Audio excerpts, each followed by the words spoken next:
ಮೋರಡಿಂ ಕನ್ನಡ ಓದಿಸುತ್ತದೆ ವೇದಾಮತಿ ಕೆಳಸಿರುವ ಸಾವಿರ ಹುಡುಗಿಗೆ ಮಣಿಯುವೆನೋ ಸಾವಿರ ಹುಡುಗಿಗೆ ಮಣಿಯುವೆನೋ ನಿಜವನ್ನರಿಗಿಸುವ ನಿಜ ಗುಣಿಯ ಗ್ರಂಥವನ್ನು ನಿಜವಾಗಿ ನಿಜ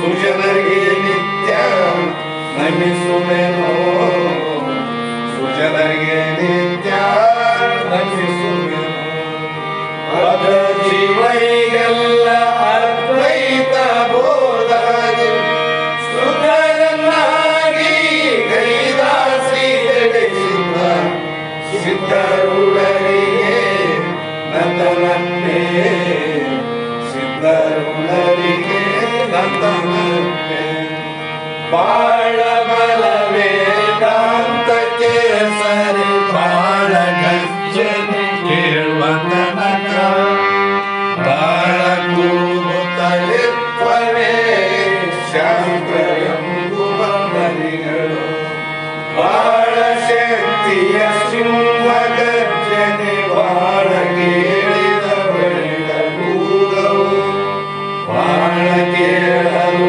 ಬೇಕು ವೇದ ಎಂಬ ಶಾಸ್ತ್ರವನ್ನು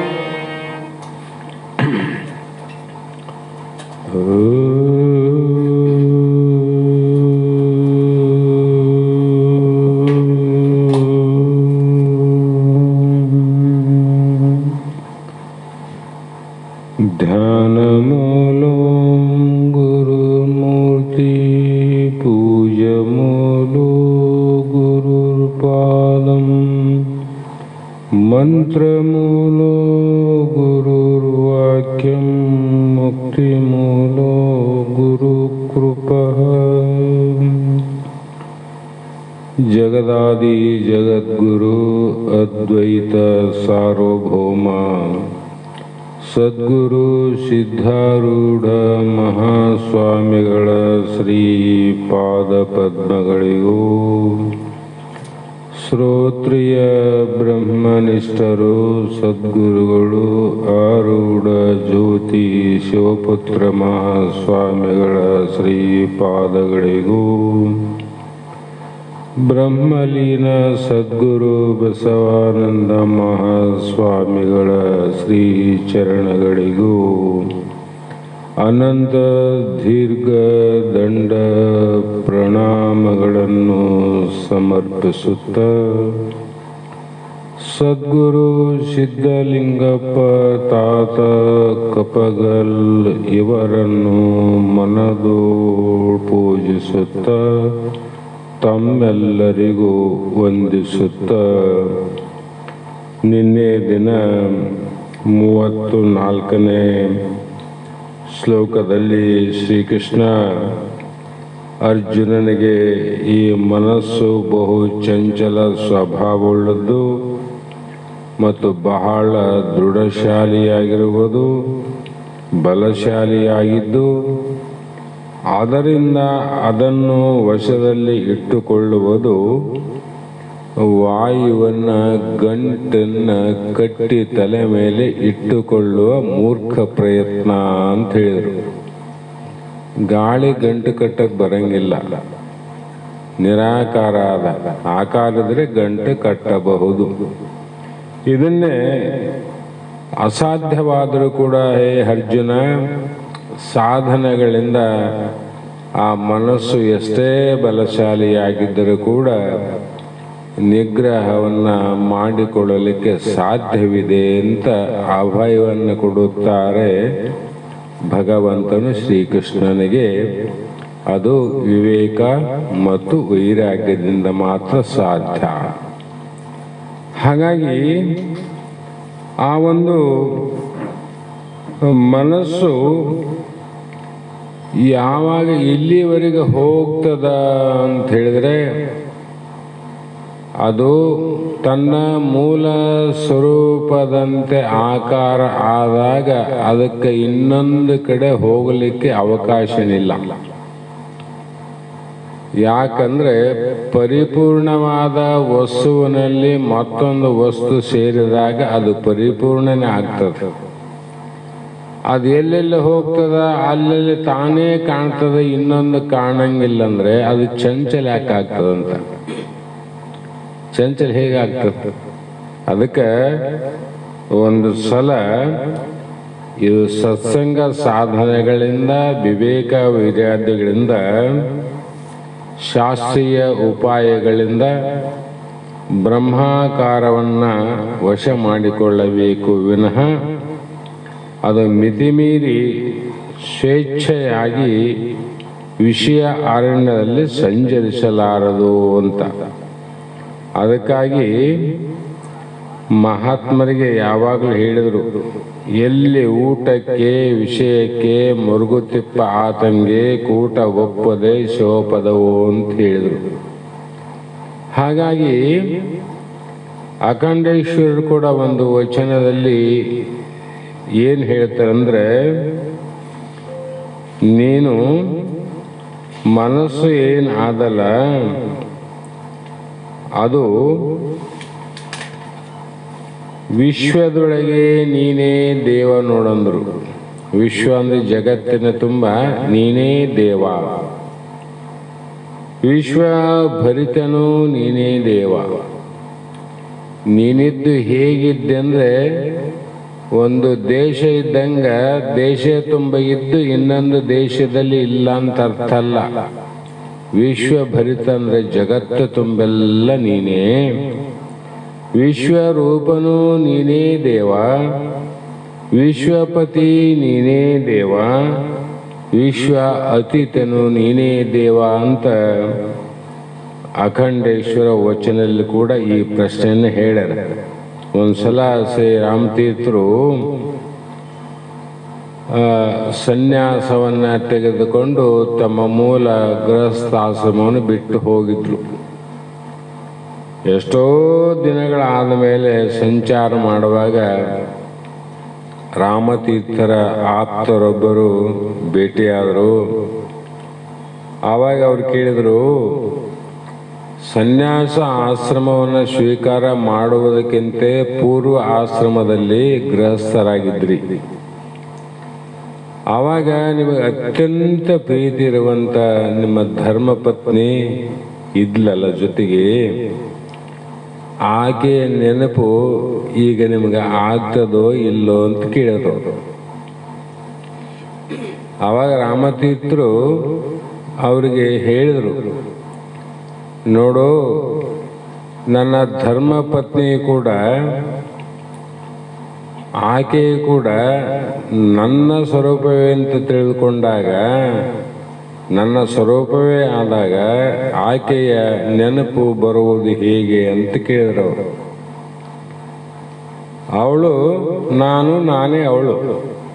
ಅವಾಗ ಪತ್ನಿ ಅಂತ ಭೇದ ಇತ್ತಲ್ಲ, ಈಗ ಅದು ಇಲ್ಲ. ಅದಕ್ಕಾಗಿ ಜ್ಞಾಪಕ ಬರೋದಿಲ್ಲ ಅಂತ ಅವ್ರು ಉತ್ತರವನ್ನ ಕೊಡ್ತಾರಂತ ಅಲ್ಲಿ ಬರೀತಾರೆ. ಹೀಗಾಗಿ ವೈರಾಗ್ಯದಿಂದನೇ ಮಾತ್ರ ಅದು ಏನಾಗ್ತದಂದ್ರೆ ಅದು ವಶವಾಗಲಿಕ್ಕೆ ಸಾಧ್ಯ ಅನ್ನುವಂಥ ಮಾತನ್ನ ನಿನ್ನೆ ದಿನ ಹೇಳ್ತಾ ಬಂದು ಇವತ್ತಿನ 35ನೇ ಶ್ಲೋಕದಲ್ಲಿ 36ನೇ ಶ್ಲೋಕದಲ್ಲಿ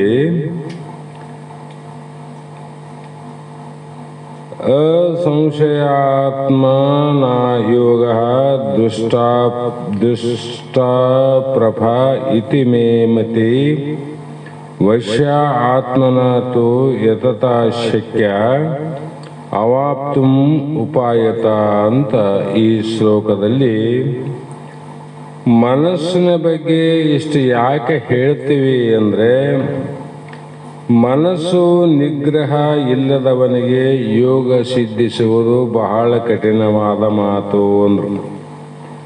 ಯಾರಿಗೆ ಅಂದರೆ ಮನಸ್ಸು ಇದು ನಿಗ್ರಹ ಇಲ್ಲದವನಿಗೆ ಯಾರು ನಿಗ್ರಹ ಮಾಡ್ತಾರ ಅವರಿಗೆ ಮಾತ್ರ ಇಂಥ ಯೋಗ ಸಿದ್ಧಿ ಆಗ್ತದೆ. ವಿಷಯ ಪ್ರೀತಿಯುಳ್ಳವನಿಗೆ ಈ ಯೋಗ ಸಿದ್ಧಿ ಆಗಲಿಕ್ಕೆ ಸಾಧ್ಯನೇ ಇಲ್ಲ. ಹಾಗಾಗಿ ಪ್ರಯತ್ನ ಮಾಡುವುದರಿಂದ ಹೇಳುವುದರಿಂದ ಯೋಗವು ಅಂದರೆ ಆತ್ಮ ಸಾಕ್ಷಾತ್ಕಾರವು ಸಿದ್ಧಿಸುತ್ತದೆ. ಪ್ರಯತ್ನ ಸಾಧನೆಗಳಿಂದ ಈ ಪ್ರತಿಯೊಂದಕ್ಕೆ ಪ್ರಯತ್ನ ಮಾಡ್ತೀವಿ ಅಂದರೆ ಒಂದು ಸಾಧನ. ನೀರಿನಲ್ಲಿ ಸೇದವಾಗ ಒಂದು ಕೊಡ ಬಿತ್ತು ಅಂದರೆ ಅಂತರಗಂಗೆಯನ್ನು ಹಾಕಿ ಅದನ್ನು ತೆಗೆಯುವುದಕ್ಕೆ ಒಂದು ಸಾಧನ.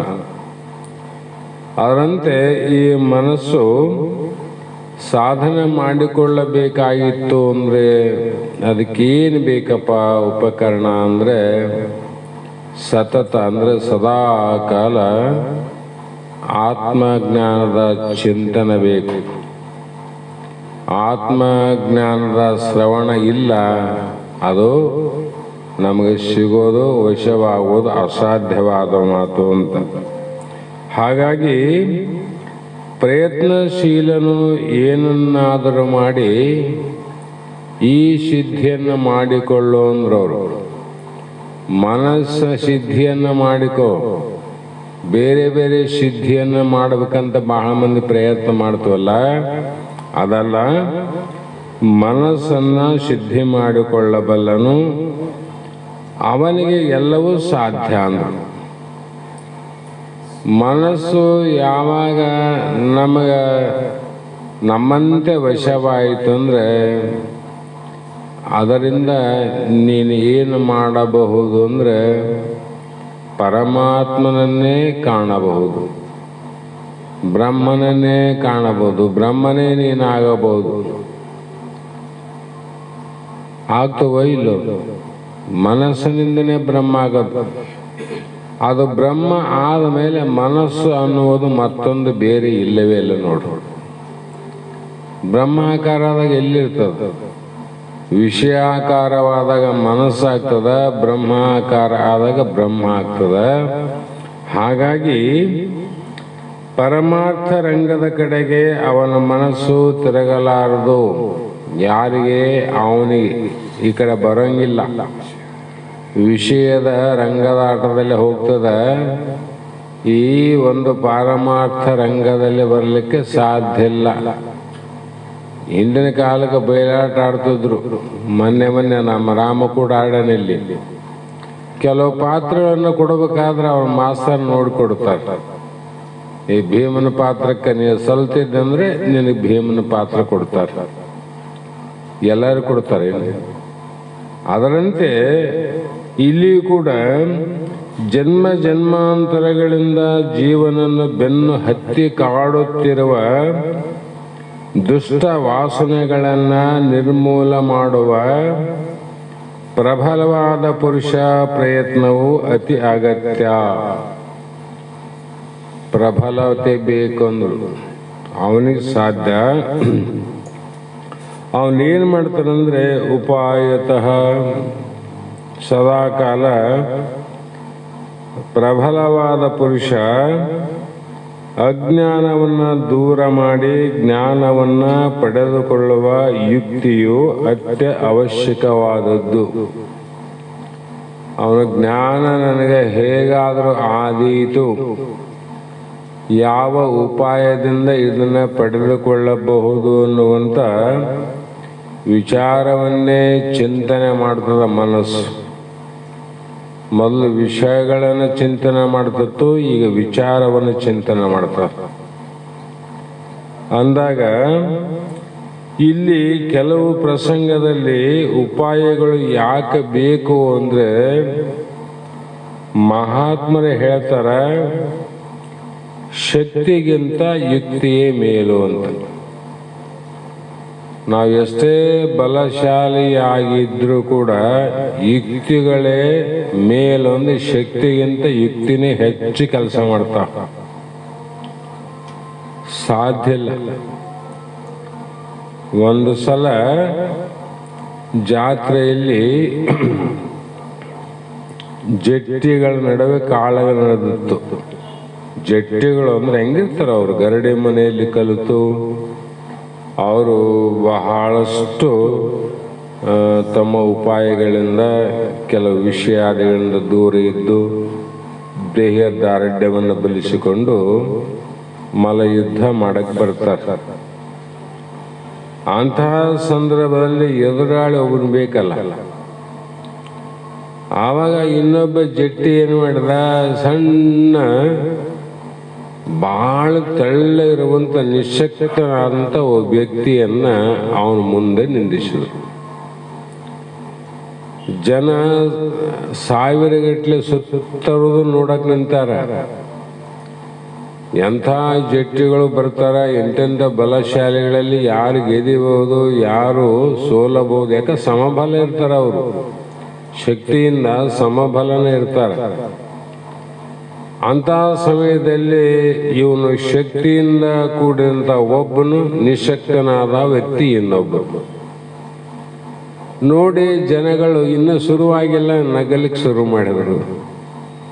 ಅವನ ಮುಂದೆ ತಂದು ಇವನು ನಿಂದಿಸ್ಯಾರಂದ್ರೆ ಇದೇನು ಸುಮ್ಮನೆ ಯಾವುದೋ ಒಂದು ಕಾರಣಕ್ಕಾಗಿ ಹಾಸ್ಯಕ್ಕಾಗಿ ನಿಲ್ಲಿಸ್ಯಾರೋ ನಿಜಕ್ಕಾಗಿ ನಿಲ್ಲಿಸ್ಯಾರೋ ಅಂತ ವಿಚಾರ ಮಾಡಿ ತಮ್ಮೆಲ್ಲ ಅನ್ಕೊಂಡ್ರು ಇದು ಹಾಸ್ಯಕ್ಕಾಗಿನೇ ವಿನಃ ನಿಜವಾದ ಯುದ್ಧ ಈಗ ಅಲ್ಲ ಅಂತ ತಿಳ್ಕೊಂಡ್ರು. ಯಾಕಂದ್ರೆ ನೋಡಿದ್ರೆ ಗೊತ್ತಾಗ್ತದಲ್ಲ, ಆ ಒಂದು ಬಲಶಾಲಿಯಾದ ಮಲ್ಲನ ಎದುರಿಗೆ ಒಬ್ಬ ನಿಶಕ್ತನಾದ ತೆಳ್ಳನ ವ್ಯಕ್ತಿ ನಿಂತನಂದ್ರೆ ಅವನು ಸೋಲೋದಂತೂ ಸಾಧ್ಯ ಇಲ್ಲ. ಯುದ್ಧ ಮಾಡಕ್ಕೆ ಆಗಲ್ಲ, ಸೋಲೋದೇನು ಬಂತು. ಆವಾಗ ಯುದ್ಧ ನಡೀತು, ಪ್ರಾರಂಭ ಆಯ್ತು. ಆ ಕಡೆ ಈ ಕಡೆ ಇರ್ತಕ್ಕಂಥ ಎಲ್ಲ ಜನ ಭಾಳ ಕುತೂಹಲವಾಗಿ ನೋಡ್ತಿದ್ರು. ಆವಾಗ ಬಲಶಾಲಿ ಶಕ್ತಿ ಉಳ್ಳಂತ ಏನು ಮಾಡಿದ ಅಂದ್ರೆ ಅವನ ನೋಡಿ ನಕ್ಕ ಅಪಹಾಸ್ಯ ಮಾಡಿ ಅವನ ಹಿಡಿದು ಒಂದೇ ಸಲ ನಲ್ಕ್ ಹಾಕೋದಷ್ಟೇ ಕೆಲಸ, ಮತ್ತೇನದ ಅವನೇನು ಮಾಡ್ತಾನೆ, ಇವನ್ ಸಂಗಟ ಯುದ್ಧ ಮಾಡಕ್ ಸಾಧ್ಯನೇ ಇಲ್ಲ, ಶಕ್ತಿನೇ ಇಲ್ಲ ಅಂದ್ರೆ. ಆವಾಗ ಅವನು ಏನು ಮಾಡಿದಂದ್ರೆ ಹಿಡಿಲಿಕ್ಕೆ ಹೋದಂಗೆಲ್ಲ ಮೊದಲೇ ತೆಳ್ಳಿಗಿದ್ದ ದಪ್ಪನ ಮನುಷ್ಯನಿಗೆ ಜಲ್ದಿ ಓಡಕ್ಕಾಗಲ್ಲ. ಅವ ತೆಳ್ಳಿಗಿದ್ದ ಅವನು ಹಿಡಿಬೇಕಂತ ಹೋದಂಗೆಲ್ಲ ತಪ್ಸ್ಕೊಂಡು ಹೋಗವನು. ಹಿಂಗ ಒಂದು 10 ನಿಮಿಷ ಆಯ್ತು, 15 ನಿಮಿಷ ಆಯ್ತು, 20 ನಿಮಿಷ, 1 ಗಂಟೆ ಆಯ್ತು, ಅವನ ಕೈ ಸಿಗ್ಲಿಲ್ಲ. ನಿಶಕ್ತನಾದ ವ್ಯಕ್ತಿ. ಆವಾಗ ಇವನಿಗೆ ಎಷ್ಟು ತ್ರಾಸಾಗಿತ್ತಂದ್ರೆ ಸಿಟ್ಟನು ಅಷ್ಟೇ ಬಂತು. ಒಂದ್ಸಲ ಕೈಯಲ್ಲಿ ಸಿಗಲಿ ಮಗ, ಒಂದೇ ಸಲ ಜನರಿಗೆಲ್ಲ ತೋರಿಸ್ತೀನಿ ಅಂತ ಭಾವದಿಂದ ಅವನೇನ್ ಮಾಡ್ದ, ನಿಶಕ್ತನಾದ ಮನುಷ್ಯ ಓಡಾಡಿಸಿ ಇವನಿಗೆ ದಣಿವು ಬರಂಗ ಮಾಡಿದ ಮೇಲೆ ಖಾತ್ರಿ ಆಯ್ತು ಇವನು ದಣ್ಕಂಡ ಮನುಷ್ಯ. ಈಗ ನಾನು ಏನು ಮಾಡವಲ್ಲ ಅಂದ್ರೆ ಸಿಟ್ಟಿನಿಂದ ನನ್ನ ಇವನ ಮ್ಯಾಲೆ ತೋರ್ತಾನೆ ವಿನ ಕೆಳಗಂತ ಹಾಕೋದಿಲ್ಲ ಅಂತ ಚೆಂಡು ತೋರ್ತಂದು ಗೊತ್ತಿತ್ತು. ಅದೇ ಪ್ರಕಾರ ಅವನ ಕೈ ಸಿಕ್ಕ.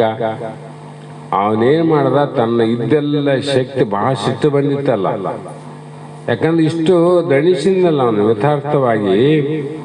ಒಂದೇ ಸಲ ನೇರವಾಗಿ ಚೆಂಡು ತೂರಿದಂಗ ಮ್ಯಾಲೆ ಕೈ ಹಿಡಿದು ಎತ್ತಿ ಹೋಗದ್ಬಿಟ್ಟು ನೋಡಿ ಮೇಲೆ. ಆವಾಗ ಏನ್ ಮಾಡಿದ, ಅವನ ಮೇಲೆ ಹೋದ್ಮೇಲೆ ಯಾವಾಗ ಒಂದ್ಸಲ ಭೀಮ ಗದ ತೂರಿ ಎದೆ ಕೊಟ್ಟನಂತ. ಅದಂಗ ಇವನ್ ಮೇಲೆ ತೂರಿ ನುಡ್ಕಂತ ನಿಂತಿದ್ದ.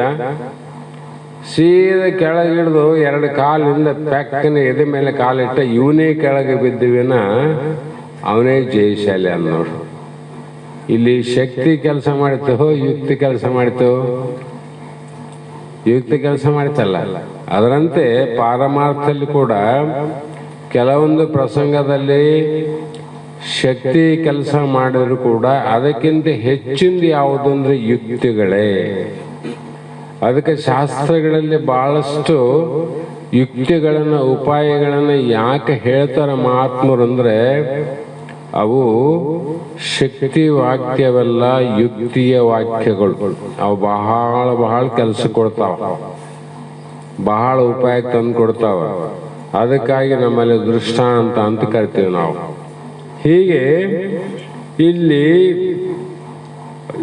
ಶಾಸ್ತ್ರೋಕ್ತವಾದ ಯುಕ್ತಿಗಳಿಂದ ಅಜ್ಞಾನವನ್ನು ನಾಶ ಮಾಡಿಕೊಳ್ಳಬೇಕು. ಯಾವ ಯುಕ್ತಿ? ಶಾಸ್ತ್ರೋಕ್ತವಾದ ಯುಕ್ತಿ. ಆ ಶಾಸ್ತ್ರೋಕ್ತವಾದ ಯುಕ್ತಿಗಳಲ್ಲಿ 3 ಭಾಗ ಮಾಡಬೇಕು. ಮತ್ತೆ ಕರ್ಮಕಾಂಡದ ಯುಕ್ತಿಗಳು ಬೇರೆ, ಭಕ್ತಿಕಾಂಡದ ಯುಕ್ತಿಗಳು ಬೇರೆ, ಜ್ಞಾನಕಾಂಡದ ಯುಕ್ತಿಗಳು ಬೇರೆ.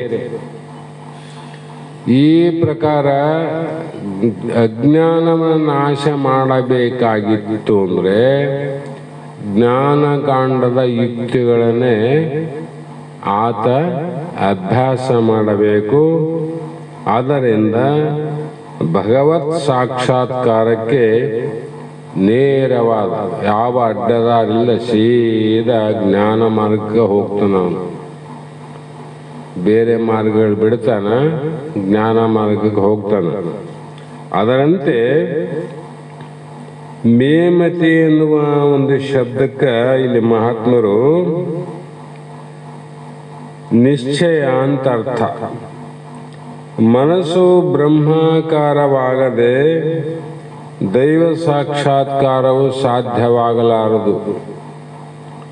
ಬ್ರಹ್ಮಾಕಾರ ಆಗ್ಲಾರ್ದೆ ದೈವ ಸಾಕ್ಷಾತ್ಕಾರ ಹೆಂಗಾಗ್ತದ? ಸಾಧ್ಯನೇ ಇಲ್ಲಲ್ಲ.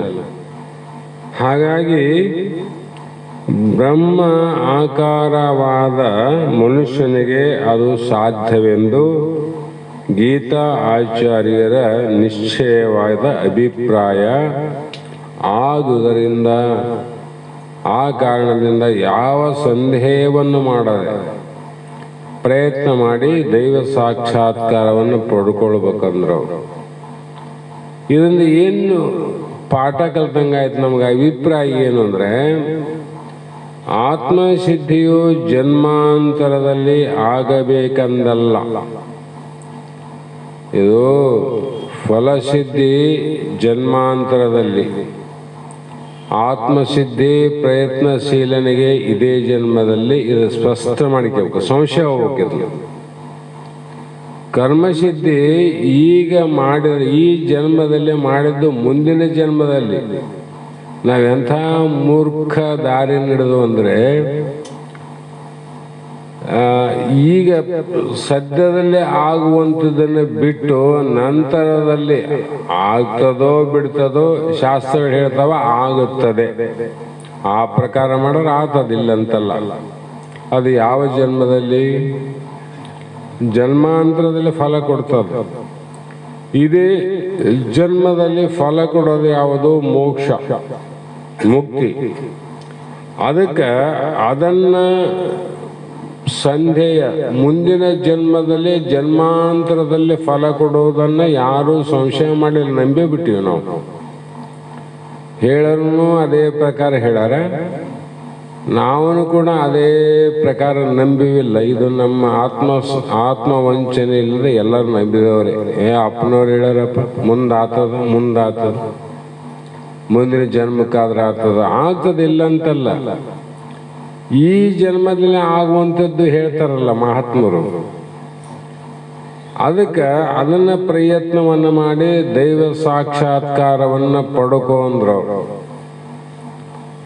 ಇದನ್ನ ಯಾಕೆ ಸಂಶಯ ಮಾಡ್ತೀವಂದ್ರೆ, ಸರಿಯಾದ ಶಾಸ್ತ್ರಜ್ಞಾನ ಇಲ್ಲದ ಕಾರಣ ಮತ್ತು ಇವುಗಳಲ್ಲಿ ಇರುವ ವ್ಯತ್ಯಾಸವನ್ನು ಸರಿಯಾಗಿ ತಿಳಿಯಲಾರದ ಕಾರಣ.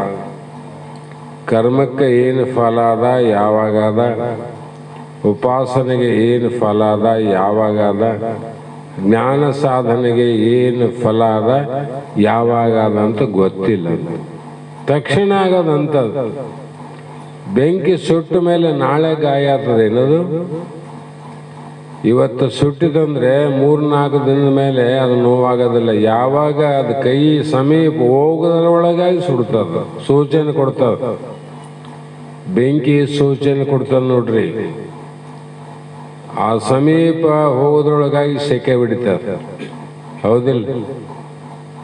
ಆ ಸೂಚನೆ ಕೊಡ್ತದಿಲ್ಲ, ನನ್ನ ಮುಟ್ಟಬೇಡ ಅಂತ. ಅದೇನು ಹೇಳ್ದಂಗ ನನ್ನ ಮುಟ್ಲಿಕ್ಕೆ ಹೋಗಬೇಡ, ಕಾರಣ ನನ್ನ ಮುಟ್ಟಿದ್ರೆ ನೀನು ಉಳಿಯೋದಿಲ್ಲ ಅಂತ ಸೂಚನೆ ಕೊಡ್ತದ. ಕೊಟ್ಟರು ಕೂಡ ನಾವು ಹೋಗಿ ಅದರ ಕೈ ಹಿಡ್ತೀವಿ, ಅದರ ಸಮೀಪದಲ್ಲೇ ನಾವು ಬದುಕ್ತೀವಿ ಅಂದ್ರೆ ನಿನ್ನ ಸುಡ್ತದಿಲ್ಲ. ಸಂಸಾರದ ವಿಷಯನ ಅಷ್ಟೇ. ಎಲ್ಲವೂ ನಾವೇನು ಮಾಡ್ಬೇಕಂತ ಪ್ರಯತ್ನ ಮಾಡ್ತೀವಿ, ಮಾಡುವಾಗನೇ ದುಃಖ ಕೊಡ್ತಾವ ಇಲ್ಲೋ. ಮಗನ ಮದುವೆ ಮಾಡ್ಬೇಕಂದ್ರೆ ಇನ್ನು ಮಾಡೇ ಇಲ್ಲ, ದುಃಖ ಪ್ರಾರಂಭ. ಮಗಳ ಮದುವೆ ಮಾಡ್ಬೇಕಂದಾಗ ಇನ್ನು ಮಾಡೇ ಇಲ್ಲ, ದುಃಖ ಪ್ರಾರಂಭ. ಮತ್ತೆ ಮಗನಿಗೆ ಮಗು ಆಗ್ತದ, ಸೊಸೆ ಗರ್ಭಿಣಿ ಆಗ್ಯಾಳ, ಮಗಳು ಗರ್ಭಿಣಿ ಆಗ್ಯಾಳ, ಇನ್ನು ಹುಟ್ಟೇ ಇಲ್ಲ, ಆಗಲೇ ದುಃಖ ಪ್ರಾರಂಭ. ಆಗಲೇ ಪ್ರಾರಂಭ, ಹುಟ್ಟಿದ ಮೇಲೆ ಪ್ರಾರಂಭ. ಇವೆಲ್ಲ ಏನು ಸೂಚನೆ ಕೊಡ್ತಾವಂದ್ರೆ ನೋಡಿದಾಗಲೇ ನೀನು ದುಃಖ ಅದ, ಮತ್ತೆ ಅವುಗಳನ್ನು ಕೂಡಿದಾಗ ಸುಖ ಆಗ್ತದೆ ನಿನಗ ಆಗೋದಿಲ್ಲ ಅಂತ ಹೇಳಿದ್ರು ಕೂಡ ಜನ್ಮಾಂತರದಲ್ಲಿ ಈ ಮನಸ್ಸು, ಈ ಜೀವಾತ್ಮ ಏನು ಮಾಡಿದಂದ್ರೆ ದುಃಖ ಕೊಡುವಂತ ವಸ್ತುಗಳು ಸೂಚನೆ ಕೊಟ್ಟರೂ ಕೂಡ ಅವುಗಳನ್ನು ಮೀರಿ ತಾನು ಅವುಗಳ ಬೆನ್ನು ಬಿಡಲಾರ್ದ ಮುಟ್ಟಾಕ ಹೋಗಿ ಇಷ್ಟು ಭಾವುಕ ಕಷ್ಟ ಆಗಿದೆ. ಸೂಚನೆ ಕೊಡ್ತಾವಿಲ್ಲ ಅವು. ಪಾರಮಾರ್ಥದಲ್ಲಿ ಏನಾನ ದುಃಖದ್ದಾದೇನು? ದುಃಖದಿಲ್ಲ, ಬರೇ ಆನಂದದಾದ, ಸುಖದ್ದಾದ. ಇಲ್ಲೇ ಭಾಳ ಬೇಸರ ಆಗ್ತದ, ಅಲ್ಲಿ ಆನಂದ ಆಗ್ತದ. ನಮಗೆ ಸಂಸಾರದಲ್ಲಿ ಆನಂದ ಅನಿಸ್ತದೆ. ಏನೇನ ಮಾಡೋ, ಎಷ್ಟನ ದಣಿಕೆ ಆಗಲಿ, ಹಂಗೆ ಆಗಿರ್ತದಪ್ಪ, ಮತ್ತೆ ನಾಳೆ ಮಾಡೋದ ಅಂತೀವಿ ನಾವು. ಇಲ್ಲಿ ಏನಿಲ್ಲ. ಯಾರಿಗೆ ಭಯ, ಭೀತಿ, ವಿಚಾರ, ಜನ್ಮ ಸಾರ್ಥಕತೆ ಆದ ಅವ್ರಿಗೆ ಮಾತ್ರ ಸಾಧ್ಯ ಅಂತ. ಹಾಗಾಗಿ ಜ್ಞಾನದ ಫಲವು ಸಮಕಾಲದಲ್ಲಿ ಆಗುವುದು, ಸಮತ್ವ ಕಾಲ. ಈ ಬೆಳಗ್ಗೆ 5 ಗಂಟೆ ಆದಂದ್ರೆ ಅದು ಹಗಲಂತರೂ ರಾತ್ರಿ ಅಂತರೂ, ಹಗಲಲ್ಲ ರಾತ್ರಿನಲ್ಲ ಅದು. ಯಾಕಂದ್ರೆ ಒಂದ್ ಕಡೆ ಕತ್ತಲಾದ, ಒಂದ್ ಕಡೆ ಬೆಳಕಾದ, ಸ್ವಲ್ಪ ಕತ್ತಲಾದ, ಸ್ವಲ್ಪ ಬೆಳಕಾದ. ಅದಕ್ಕೆ ಬೆಳಕು ಅಂತನೂ ಹೇಳಂಗಿಲ್ಲ, ಪೂರ್ತಿ ಕತ್ತಲಂತನೂ ಹೇಳಂಗಿಲ್ಲ. ಅದಂಗ ಸಮತ್ವ ಕಾಲ, ಸಮಕಾಲ ಅಂತೀವಿ. ಅದೇ ಪ್ರಕಾರ ಜ್ಞಾನ ಯಾವಾಗ ಆಯ್ತು, ಅಜ್ಞಾನ ಅನ್ನೋದು ಹೋಗ್ತದ, ಅದೇ ಸಮತ್ವ ಕಾಲ. ಬಹಳ ಸಮಯ ಬೇಕಾಗಿಲ್ಲ. ಸೂರ್ಯ ಒಂಟು 2-3 ತಾಸಿಗೆ ಬೆಳಕಾಗೋದಿಲ್ಲ, ತಕ್ಷಣದಲ್ಲಿ ಬೆಳಕಾಗ್ತದಲ್ಲ, ಅದರಂತೆ ಜ್ಞಾನಕ್ಕಾಗಿ ಪ್ರಯತ್ನ ಮಾಡುತ್ತಾ ಒಂದು ವೇಳೆ ನೀನು ಪ್ರಯತ್ನ ಮಾಡ್ತಾ ಹೋದಪ್ಪ. ಬಹಳ ಸಲ ಹೇಳಿವಿ, ನಿಜಗುಣ ಶಾಸ್ತ್ರದ ಜ್ಞಾನ, ಎಲ್ಲ ಒಂದು ಗುರುಮುಖದ ಜ್ಞಾನ ಇದ್ರೆ ಯಾರು ಯಾವ ಗ್ರಂಥನೇ ಬರಲಿ, ಯಾವ ಶ್ಲೋಕನೇ ಇರಲಿ, ಅವುಗಳ ಶಬ್ದದಿಂದ ಅನುಭವ ಜ್ಞಾನ ಆಗ್ತದ. ಇದೇನು ತಪ್ಪಲ್ಲ. ಯಾಕಂದ್ರೆ ಆಯುಷ್ಯ ಆದ ತಮ್ಮ, ಆಯುಷ್ಯ ಆಪೇಕ್ಷೆ ಬಾಳಾದ, ಆಯುಷ್ಯ ಇಲ್ಲ. ಆಯುಷ್ಯ ಅದು ಬಹಳ ಇಲ್ಲ, ಆಪೇಕ್ಷೆ ಬಾಳಾದ. ಮತ್ತೆ ಆಪೇಕ್ಷೆ ಪೂರ್ಣ ಆಗಲಾರ್ದ ಸತ್ತು ಹೋಗ್ಬೇಕು. ಹೋದ್ರೆ ಈಗ ಈ ಜನ್ಮದಲ್ಲಿ ಮಾಡಿದಂಥ ಜ್ಞಾನ ಸಾಧನ ವ್ಯರ್ಥ ಆಯ್ತಲ್ಲ, ಅಲ್ಲಿ ಮುಟ್ಟೇ ಇಲ್ಲಲ್ಲ, ವ್ಯರ್ಥ ಆಗುವುದಲ್ಲಿ ಏನು ಅಂತ ಅರ್ಜುನ ಸಂಶಯವನ್ನು ತಂದುಕೊಂಡು ನಮಗೋಸ್ಕರವಾಗಿ ಕೃಷ್ಣ ಭಗವಂತನನ್ನು ಕುರಿತು 37ನೇ ಶ್ಲೋಕದಲ್ಲಿ ಪ್ರಶ್ನೆಯನ್ನು ಮಾಡ್ತಾನೆ. ನಿನ್ನೆನೆ ಹೇಳಿವಲ್ಲ, ವೈದ್ಯನ ಮುಂದೆ ರೋಗದ ಗುಪ್ತತೆಯನ್ನ ಮುಚ್ಚಿಡಬಾರದು, ಗುರುಗಳ ಮುಂದೆ ತನಗೆ ಆದಂತ ಸುಖ ದುಃಖಗಳನ್ನು ಯಾವತ್ತೂ ಮುಚ್ಚಿಡಬಾರದು. ಅದು ಎಂಥದ್ದೇ ಇರಲಿ, ವೈದ್ಯಗೆ ಹೇಳಿದ್ರೆ ಗೊತ್ತಾಗುತ್ತಿಲ್ಲ, ಪರಿಹಾರ ಮಾಡ್ತಾನೆ. ಅದಂತೆ ಗುರುಗಳಲ್ಲಿ ಮುಚ್ಚಿಡಬಾರದು ಅಂತ. ಅದೇ ಪ್ರಕಾರ ಇಲ್ಲಿ ಪ್ರಶ್ನೆಯನ್ನು ಮಾಡ್ತಾರ.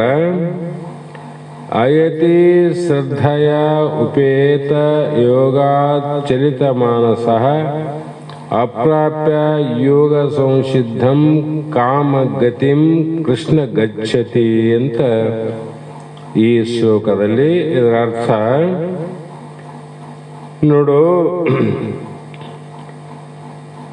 ಕೃಷ್ಣ ಭಗವಂತನೇ ಒಬ್ಬನು ಅಲ್ಪ ಆಯುಷ್ಯವುಳ್ಳವನಾಗ್ಯಾನ. ಆಯುಷ್ಯ ಎಲ್ಲರಿಗೂ ಸಮ ಇಲ್ಲ. ಇವು ಬಹಳ ಭಗವಂತನ ಗುಪ್ತ ವಿಚಾರ. ಒಬ್ಬನಿಗೆ 100 ವರ್ಷ, ಒಬ್ಬನಿಗೆ 110, 112, 90, 80, 10, 5 ತಿಂಗಳ 2 ತಿಂಗಳಲ್ಲಿ ಸತ್ತೋಗ್ಯಾವ. ಅಂದ್ರೆ ನಮ್ಗ ಅಲ್ಪ ಆಯುಷ್ಯವೇನಃ ಅವನ ಪ್ರಯತ್ನ ಕೂಡ ಅಲ್ಪವೇ. ಸ್ವಲ್ಪ ರೊಕ್ಕದಿಂದ ವಸ್ತು ಸ್ವಲ್ಪನೇ ಸಿಗ್ತದೆ, ಇವನ ಹೆಚ್ಚಿಗೆ ಬರ್ತದೆ. ಅಲ್ಪ ಆಯುಷ್ಯದಿಂದ ಮಾಡಿದಂಥ ಸಾಧನೆ ಅಲ್ಪ ಶಕ್ತಿಯಿಂದ ಕೂಡಿರ್ತಾವ, ಪೂರ್ಣ ಆಗಿಲ್ಲ. ಅವನು ವೇದಾಂತ ವಾಕ್ಯಗಳಲ್ಲಿ, ಗುರು ವಾಕ್ಯಗಳಲ್ಲಿ ವಿಶ್ವಾಸ ಬುದ್ಧಿ ಎಂಬ ಶ್ರದ್ಧೆಯುಳ್ಳವನು ಆಗ್ಯಾನ. ಎಲ್ಲಿ ವೇದಾಂತ ಶಾಸ್ತ್ರಗಳಲ್ಲಿ, ಆ ಗುರುಗಳಲ್ಲಿ ಮತ್ತು ಶ್ರದ್ಧಾ ಬುದ್ಧಿಯಿಂದ ಈ ಜನ್ಮದಲ್ಲಿ ಇದನ್ನ ಮಾಡಿ ಮುಗಿಸಿಬಿಡೋಣ, ಮುಕ್ತನಾಗೋಣ ಅಂತ ಅವನು ಹೊರಟನ. ಆದರೆ ಶ್ರದ್ಧೆಯೆಂದರೆ ಶಮದಮಾದಿಗಳಿಂದಲೂ ಉಪಲಕ್ಷ್ಯವಾಗಿದೆ. ಇವು ಇರಲೇಬೇಕು. ಯಾರಲ್ಲಿರಬೇಕು ಇವು? ಇದನ್ನು ಪಡಿಬೇಕು ಅನ್ನುವಂಥ ವ್ಯಕ್ತಿಯಲ್ಲಿ, ಜೀವನದಲ್ಲಿ ಇರ್ತಕ್ಕಂಥ ಶಕ್ತಿ. ಇಹಲೋಕದ ಪರಲೋಕದ ಫಲ ಭೋಗಗಳಲ್ಲಿ ವೈರಾಗ್ಯ, ಸಮಾಧಿ, ಷಟ್ಸಂಪತ್ತಿ, ಮುಮುಕ್ಷತ್ವ ಈ 4 ಸಾಧನೆಗಳಿಂದ ಸಂಪನ್ನನಾದ ಅಧಿಕಾರಿಯು ಅವನು ಎಲ್ಲಿ ಹೋಗ್ತಾನ, ಅಥವಾ ಅವನಲ್ಲಿ ಯಾರು ಬರ್ತಾರ? ಲೋಕದಲ್ಲಿ ಗೆಳೆತನಗಳಾವ. ಶ್ರೀಮಂತನ ಮನೆಗೆ ಯಾರು ಬರ್ತಾರ? ಶ್ರೀಮಂತರೇ ಬೀಗರಾಗ್ತಾರ. ಬಡವರ ಮನೆಗೆ ಸಂಬಂಧ ಬಡತನದವರೇ ಸಂಬಂಧ ಆಗ್ತದ. ಮತ್ತೆ ಬ್ರಾಹ್ಮಣ ಅನ್ನುವಂಥದ್ದು ಕೆಲವು ಅವಲ್ಲ. ಸಂಬಂಧ ಯಾರಿಗೆ ಆಗ್ತದ? ಆಯಾ ಜಾತಿ ನಡುವ ಸಂಬಂಧ ನಡೆದವಲ್ಲ. ಈಗ ಅವರ ಕುಲ ಗೋತ್ರಕ್ಕಾಗಿ ಸಂಬಂಧ. ಜಗತ್ತಿನ ಜನ ಇಲ್ಲೇನು ಆರ. ಅದರಂತೆ ಇಲ್ಲಿ ಕೂಡ ಬ್ರಹ್ಮನಿಷ್ಠನಾದ ಗುರು ಸನ್ನಿಧಿಯನ್ನು ಸೇರಿ ಅವನಿಗೆ ಯಾರ ಸಂಬಂಧ ಆಗ್ತದ? ಶ್ರೋತ್ರಿಯತ್ವ, ಬ್ರಹ್ಮನಿಷ್ಠತ್ವ ಗುರುವಿನ ಸಂಬಂಧ ಆಗ್ತದ. ಅಂತ ಗುರು ನಮಗೆ ಸಿಕ್ಕಿಲ್ಲ ಅಂತ ನಾವಂತೀವಿ, ಸಿಗೋದಿಲ್ಲ ಅಂತ ನಾವಂತೀವಿ. ನಮಗೆಲ್ಲ ಬಲ ಹಿಂದೆ ಇತ್ತಂದ್ರೆ ತಾನೇ ಸಿಗ್ತದ. ಅದಕ್ಕೆ ಉದಾಹರಣೆ ನೀವು, ನಾವು ಎಲ್ಲರೂ ಸಾಕ್ಷಿ. ಜಗತ್ತಿನ ಜನರು ಯಾರು ಏನೇ ಮಾತಾಡಲಿ ಅದೇ ಸಂಬಂಧ ಅಲ್ಲ, ಜಗತ್ತ ಅದು ನಿಮ್ಗ ನಮಗಂತೂ ಅನುಭವ ಅದಲ್ಲ, ಅದ್ರಾಗಂತೂ ಯಾವ ಸಂಶಯ ಇಲ್ಲ. ಹಾಗಾಗಿ ಅವನ ಆಯುಷ್ಯ ಅಲ್ಪವಾದುದರಿಂದ ಶ್ರವಣ ಮನನ ನಿಧಿಧ್ಯಾಸನಗಳನ್ನು ಮಾಡುತ್ತಿದ್ದರು. ಮರಣಕಾಲದಲ್ಲಿ ಇಂದ್ರಿಯಗಳ ವ್ಯಾಕುಲತೆಯಿಂದ ಶ್ರವಣಾದಿ ಸಾಧನೆಗಳಿಗೆ ದೃಢವಾದ ಅನುಷ್ಠಾನ ಇಲ್ಲ. ಕೇಳಬೇಕಂತ ಬಹಳ ಅದ, ಪಡಿಬೇಕಂತ ಅದ, ಆದ್ರೆ ದೇಹ ಇಂದ್ರಿಯಾದಿಗಳಿಂದನೂ ತೊಂದರೆ ಆಗ್ಬೋದು. ಯಾಕಂದ್ರೆ ಪಟುತ್ತು ಬೇಕಲ್ಲ. ಶಾಸ್ತ್ರ ಕೇಳೋರಿಗೆ ಏನು ಬೇಕು? ಕಿವಿ ಚಲೋ ಇರ್ಬೇಕಂತಿದ್ದ ನಮ್ಮ ಗುರುಗಳು. ಕೇಳೋರಿಗೆ ಕಿವಿ ಚಲೋ ಇರಬೇಕು, ಹೇಳೋರಿಗೆ ಬಾಯಿ ಚಲೋ ಇರಬೇಕು. ಬಾಯಿಂದ ಮಾತಾಡ್ಬೇಕಲ್ಲ ಗುರು. ಶಿಷ್ಯ ಬಾಯಿಂದ ಕೇಳಕ್ ಬರಂಗಿಲ್ಲ. ಬಾಯಿ ಚಲೋ ಆದಂತ ಕಿವಿ ಇಲ್ಲ ಅಂದ್ರೆ ಕಿವುಡಿಗೆ ಹೇಳಕ್ ಬರ್ತದೇನು? ಕಿವುಡ ಕೇಳ್ತಾನೇನು? ಅದರಂತೆ ಇಂದ್ರಿಯಾದಿಗಳು ಪಟುತ್ವ ಇದ್ದೂರಿ ಏನ್ ತೊಂದರೆ ಇಲ್ಲ, ಆದ್ರೆ ಆಯುಷ್ಯ ಇಲ್ಲ. ಅಂದಾಗ ಈ ಯೋಗವೆಂದರೆ ಶ್ರವಣ ಮನನಾದಿಗಳ ಪರಿಪಾಕದಿಂದ ಉತ್ಪನ್ನವಾದ ತತ್ವ ಸಾಕ್ಷಾತ್ಕಾರವೇ ಆಗಿ ಆದುದರಿಂದ ಚಲಿತವಾದ ಯೋಗದ ಫಲವನ್ನು ಪಡೆಯದೆ ಮನಸ್ಸುಳ್ಳವನು ಅಂದರೆ ಸಿದ್ಧಿಯನ್ನು ಪಡೆದವನು ಸತ್ತು ಹೋದರೆ ಅವನ ಮುಂದಿನ ಗತಿ ಏನು? ಪ್ರಾಣ ಹೋಯ್ತಪ್ಪ, ಅವನ ಗತಿ ಏನಂದ್ರೆ ಯೋಗ ಸಂಸಿದ್ಧಿ ಎಂದರೆ ತತ್ವ ಸಾಕ್ಷಾತ್ಕಾರದಿಂದ ಪಡೆಯಲ್ಪಡುವ ಪುನರಾವೃತ್ತಿ ರಹಿತದಿಂದ ಕೂಡಿದ ಕಾರ್ಯಸಹಿತವಾದ ಅಜ್ಞಾನದ ನಿವೃತ್ತಿಯು ಯೋಗ ಸಂಸಿದ್ಧಿಯನ್ನು ಪಡೆಯದೆ ತತ್ವ ಸಾಕ್ಷಾತ್ಕಾರವು ಇಲ್ಲದೆ ಮಧ್ಯದಲ್ಲಿ ಮೃತ್ಯುನಾದರೆ ಅವನಿಗೆ ಸುಗತಿ ಉಂಟಾಗುವುದೇ ಅಥವಾ ದುರ್ಗತಿ ಉಂಟಾಗುವುದೇ ಅಂತ ಪ್ರಶ್ನೆ, ಅರ್ಜುನನ ಪ್ರಶ್ನೆ. ಅದಕ್ಕೆ ತಾತ್ಪರ್ಯದಲ್ಲಿ ಅಂಥವನು ನಿತ್ಯ ನೈಮಿತ್ತಿಕ ಕರ್ಮಗಳನ್ನಂತೂ ಬಿಟ್ಟಿರುತ್ತಾನೆ, ಜ್ಞಾನೋತ್ಪತ್ತಿಯೂ ಆಗಲಿಲ್ಲ.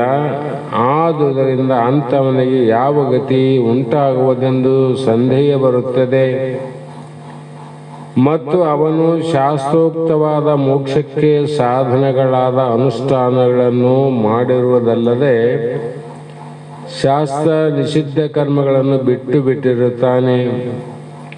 ಹೀಗಿರುವುದರಿಂದ ಅವನಿಗೆ ಅರ್ಜುನ ಉತ್ತಮ ಗತಿಯ ಪ್ರಾಪ್ತಿಯಾಗುತ್ತದೆ ಎಂದು ಊಹಿಸಬಹುದು. ಅವನಿಗೆ ಉತ್ತಮ ಗತಿನೇ. ಮತ್ತೆ ಇದು ಅರ್ಜುನನ ಅಭಿಪ್ರಾಯ. ಅಂದ್ರೆ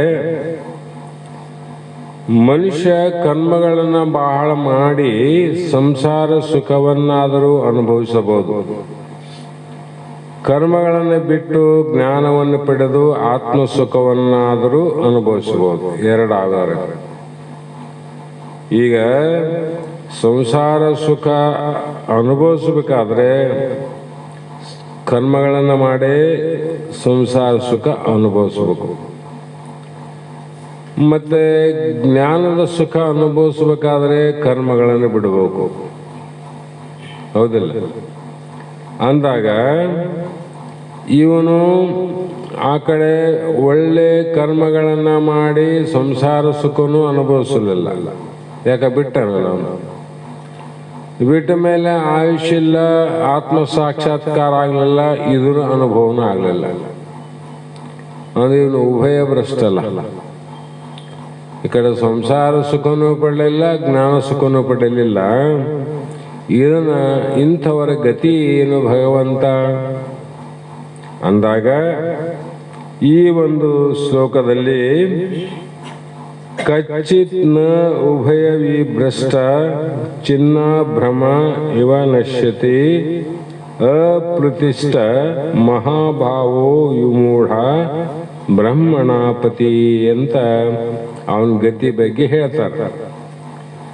ಈ ಮಹಾಶಕ್ತಿ ಸಾಮರ್ಥ್ಯವುಳ್ಳ ಶ್ರೀಕೃಷ್ಣನೇ ಬ್ರಹ್ಮ ಮಾರ್ಗದಲ್ಲಿ ಸ್ಥಿರತ್ವವಿಲ್ಲದವನಾದ ಮೂಢನು ಇಹ ಮತ್ತು ಪರಗಳ ಎರಡರಿಂದಲೂ ಭ್ರಷ್ಟನಾಗಿ ಚದುರಿದ ಮೇಘದಂತೆ ನಾಶವಾಗುವುದಿಲ್ಲವೇ ಅಂತ ಅರ್ಜುನ ಅಭಿಪ್ರಾಯವನ್ನು ವ್ಯಕ್ತಪಡಿಸಿದಾಗ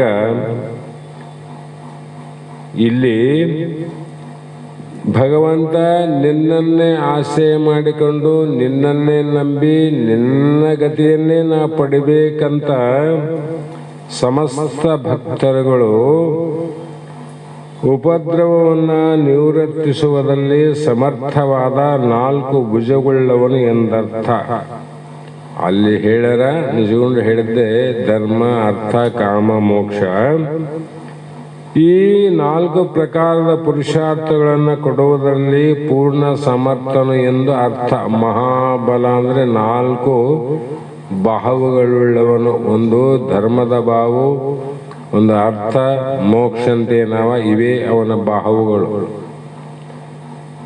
ಶ್ರೀಕೃಷ್ಣನನ್ನು ಮಹಾಭಾವು ಎಂದು ಸಂಬೋಧಿಸಿದ್ದರಿಂದ ಅವನಲ್ಲಿ ತನ್ನ ಪ್ರಶ್ನೆಗೆ ಸಮಾಧಾನ ಮಾಡುವ ಪೂರ್ಣ ಸಾಮರ್ಥ್ಯವಿದೆ ಎಂದು ಅರ್ಥ. ಅವನೆಲ್ಲ ಬಂದ್ರೆ ಅವನು ಕೊಡ್ತಾನಂತ ಅರ್ಥ ಅಲ್ಲ. ಅದೇನಿಲ್ಲ, ಧರ್ಮನೇ ಇರಲಿ, ಅವನು ಕೇಳಿದ್ರೆ ಅವನಿಗೆ ಅದು ಅರ್ಥ, ಕಾಮ, ಮೋಕ್ಷ. ಆವ ಅಂದಾಗ ನೀನು ಅವನ 4 ಭುಜಗಳಲ್ಲಿ ಯಾವ ಭುಜದಲ್ಲಿ ಕೈಯಲ್ಲಿ ನಿನಗೆ ಬೇಕಾದ ಯಾವ ವಸ್ತು ಅದ ಅದ್ರ ಕೈ ಕೆಳಗನೆ ಕೈ ಇಡಬೇಕು ನೀನು. ಹೌದಾ ಇಲ್ಲ? ಮೋಕ್ಷ ಬೇಕಾದವನು ಎಲ್ಲಿ ಆದ ಮೋಕ್ಷ ಅವನಲ್ಲಿ ಅಂದ್ರೆ ಅಲ್ಲೇ ಹೋಗಿ ಕೈ ಚಾಚಬೇಕು. ಇನ್ನು ಭೋಗಗಳು ಬೇಕಾದ್ರೆ ಅದನ್ನೇ ಅಪೇಕ್ಷೆ ಮಾಡಬೇಕು, ಆ ಮಾರ್ಗವನ್ನೇ ಹಿಡಿದು ಹೋಗ್ಬೇಕು. ವಿನ ಈ ಕೈಗಿದ್ದದ್ದು ಈ ಕೈಗೆ ಕೊಡಕ್ ಬರಂಗಿಲ್ಲ, ಈ ಕೈಗಿದ್ದದ್ದು ಈ ಕೈಯಲ್ಲಿ ಕೊಡಕ್ ಬರಂಗಿಲ್ಲ, ಈ ಕೈಯಲ್ಲಿ ಏನದ ಇದರಲ್ಲೇ ತಗೋಬೇಕಂತ ಅರ್ಥ. ಇಲ್ಲಿ ಯಾವನು ಅದ್ವಿತೀಯ ಪರಬ್ರಹ್ಮವನ್ನು ಪ್ರಾಪ್ತ ಮಾಡಿಕೊಂಡು ಆತ್ಮ ಜ್ಞಾನವೆಂಬ ಮಾರ್ಗದಲ್ಲಿ ವಿಮೂಢನಾಗಿರುವನು, ಬ್ರಹ್ಮ ಸಾಕ್ಷಾತ್ಕಾರದ ಉತ್ಪತ್ತಿ ಇಲ್ಲದವನಾಗಿರುವನು ಮತ್ತು ಅಪ್ರತಿಷ್ಠ ಅಂದರೆ ಪಿತೃಯಾನ ಮಾರ್ಗದಲ್ಲಿ ಪ್ರಯಾಣ ಮಾಡುವುದಕ್ಕೆ ಸಾಧನವಾದ ಕರ್ಮವು ದೇವಯಾನದಲ್ಲಿ ಪ್ರಯಾಣ ಮಾಡುವುದಕ್ಕೆ ಸಾಧನವಾದ ಉಪಾಸನೆಯು ಎರಡೂ ಇಲ್ಲದವನಾಗಿರುವನು, ಅವನು ಯೋಗ ಭ್ರಷ್ಟನು. ಅದಕ್ಕೆ ಬಹಳ ಸಲ ಹೇಳ್ತೀವಿ ನಾವು, ಎಂಥ ಜ್ಞಾನ ಆಗದ ದೃಢತೆ ಅಂದ್ರೂ ಕೂಡ ಇನ್ನೊಂದು ನಾವು ಪುಣ್ಯ ಅನ್ನುವಂಥದ್ದನ್ನ ಯಾಕೆ ಮಾಡಬೇಕು ಅನ್ನುವುದನ್ನ ಉಪಹಾಸಕ್ಕಾಗಿ ನಾ ಹೇಳಿಲ್ಲ. ತಿಳಿದ ಮೇಲೆ ಮತ್ತೆ ಯಾವುದೋ ಕಾರಣಕ್ಕಾಗಿ ಪುಣ್ಯ ಕಾರ್ಯವನ್ನ ಬಿಡಬಾರ್ದಂತ ನಾವು ಹೇಳಕತ್ತಿಲ್ಲ. ಇದು ಮೋಕ್ಷ ಅನ್ನುವುದು ಬಹಳ ಸೂಕ್ಷ್ಮವಾದ ವಿಷಯ, ಬಹಳ ಸೂಕ್ಷ್ಮ. ಈ ಜನ್ಮದಲ್ಲೇ ಆಗ್ತದಂತ ಹೇಳ್ಯಾರ. ಆ ಸಾಧನೆ ಮಾಡಿದವನಿಗೆ ಅದು ಆಗಬಹುದಿಲ್ಲಂತಲ್ಲ. ಒಂದು ವೇಳೆ ಆಗದೆ ಇದ್ದರೆ ಅದನ್ನು ಸಿಗಲಿಲ್ಲ, ಇಲ್ಲೂ ಆಗಲಿಲ್ಲ ಅಂದ್ರೆ ಮುಂದಿನ ಜನ್ಮದಲ್ಲಿ ಉಭಯ ಭ್ರಷ್ಟತೆ ಆಗ್ತೈತಿ. ಇದು ಪುಣ್ಯದ ಫಲ, ಇದ್ರದ ಕೆಲಸ ಇದೆ, ಅದ್ರ ಕೆಲಸ ಅದು. ಮುಂದೆ ಜನ್ಮ ಎತ್ತದಲ್ಲಿ ಕೂಡ ಯಾವ ಜನಕ, ರಾಮ ಇವರೆಲ್ಲ ಸಾಮಾನ್ಯ ಮನೆತನದಲ್ಲಿ ಹುಟ್ಟಿ ಮೋಕ್ಷವನ್ನು ಮುಕ್ತರಾಗಿ ಅವರು ಆಗಿಲ್ಲ. ರಾಜ ಮಹಾರಾಜರಾಗಿ ಅಂಥ ಭೋಗಭಾಗ್ಯದಲ್ಲಿ ಈ ಮುಕ್ತಿಗೆ ಸುಲಭವಾದ ಮಾರ್ಗ ಸಿಕ್ಕು ಅವರು ಯಾವುದೇ ಪ್ರತಿಬಂಧಕ್ಕೆ ಒಳಗಾಲಾರದೆ ಮಹಾ ಪುರುಷರಾಗುವುದು. ಅದು ಭೋಗ ಅಂಥದ್ದು ಯಾಕ್ರಿ ಅವರಿಗೆ ಅಂದ್ರೆ ಅವ್ರ ಪುಣ್ಯದ್ದು. ಇದು ಮೋಕ್ಷ ಯಾವುದರಿಂದ ಅಂದ್ರೆ ಜ್ಞಾನದ್ದು. ಜ್ಞಾನಕ್ಕೆ ಫಲ ಮೋಕ್ಷ, ಪುಣ್ಯಕ್ಕೆ ಫಲ ಭೋಗ. ಅದಕ್ಕಾಗಿ ಆ ಉಭಯ ಎರಡು ರೀತಿಯಿಂದ ಭೋಗಕ್ಕೆ ಕೊರತೆ ಇಲ್ಲ, ಜ್ಞಾನಕ್ಕೂ ಕೊರತೆ ಇಲ್ಲ ನೋಡ್ರಿ. ಅಂದ್ರೆ ಬೀಳುವ ಮುದುಕನ ಕೈಯಲ್ಲಿ ಕೋಲಿದ್ದಂಗ ಅಂತ ಹೇಳಕತ್ತೀನಿ ನಾನು. ಆ ಕೋಲು ಎಷ್ಟು ಸಹಾಯ ಮಾಡ್ತದಿಲ್ಲ, ಅದು ಬೀಳುವ ಮನುಷ್ಯನನ್ನ ಬೀಳಲಾದಂಗ ರಕ್ಷಣೆ ಮಾಡಿದ ಯಾವುದು? ಕೋಲು, ಜ್ಞಾನ ಅಲ್ಲ, ಕೋಲಲ್ಲ.